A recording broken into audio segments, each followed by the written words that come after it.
دیکھیے ایک ہماری مجلس میں ایک بات اور بہت امپورٹنٹ آئی ہے کہ آپ دیکھیں گے تو مدرسے میں آنے والا طبقہ پوری مسلم کمیونٹی کی اگر پرتسپردہ کی جائے تو 1% ہے. 1% آنے والے کا ڈیٹا ہے، اس میں سے کتنا سکسیسفلی واپس جا رہے ہیں اس کا تو ڈیٹا ہمارے پاس بھی نہیں ہے. اور 2019 کے بعد، خاص کر کووڈ 19 کے بعد، تو یہ تعداد بہت زیادہ کم ہوئی.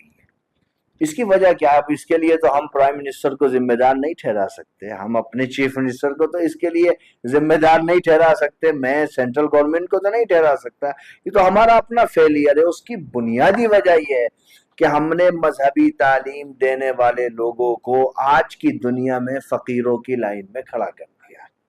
کچھ بھی نہیں ہے ان کے پاس میں. آپ ایک امام کو 5,000 روپے دیتے ہو، آپ ایک مؤذن کو 3,000 روپے دیتے ہو، آپ ایک مدرسے میں پڑھانے والے کو 8,000 روپے دیتے ہو.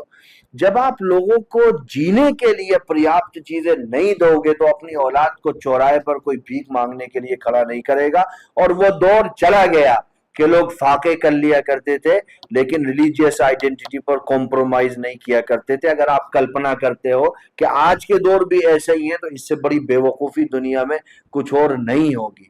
ہم اس پینل کے مادھیم سے بھارت کے سبھی مسجدوں کے متولیوں سے یہ درخواست کرتے ہیں کہ آپ ائمہ کی تنخواہ بڑھائیے. اگر آپ نہیں بڑھائیں گے تو قیامت کے دن آپ مجرم ہوں گے اور اللہ کے دربار میں آپ سے سوال کیا جائے گا.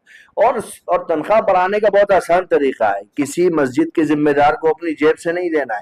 وہ ایک راستہ بنائے جو فرائیڈے کی پریئر ہوتی ہے، جمعے کی نماز، اس میں وہ اناؤنس کرے کہ صاحب ایک اتنا فکس اماؤنٹ ہر آدمی کو کوشش کرنی چاہیے کہ وہ مسجد کے امام کے لیے دے کر کے جائے. وہ 20 روپے ہوں، 40 روپے ہوں، 50 روپے ہوں، 100 روپے ہوں، یا آپ کی اپنی ٹینشن ہے.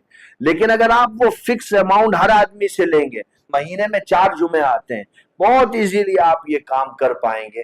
تو میں بھارت کے تمام مساجد کے ذمہ داروں سے یہ درخواست کرتا ہوں اپنے اس پوری پینل کی طرف سے کہ برائے مہربانی ایک مولانا اور ایک امام، اپنے اس کا بیٹا آج امام بننے کے لیے تیار نہیں ہے. وہ دیکھتا ہے کہ ابا ساری زندگی پیسے کے مارے جوجھتے رہتے ہیں، بہن بیمار ہو گئی اس کو ہاسپٹل میں لے گئے تو پھر مقروض ہو گئے، شادی ہو گئی تو پھر مقروض ہو گئے. تو وہ کہتا ہے بھائی میں کیوں کروں گا، میں تو ٹھیلا لگاؤں گا، کیلے بیچوں گا تو 20,000 روپے مہینے میں اپنا کما لوں گا چوراہے پر.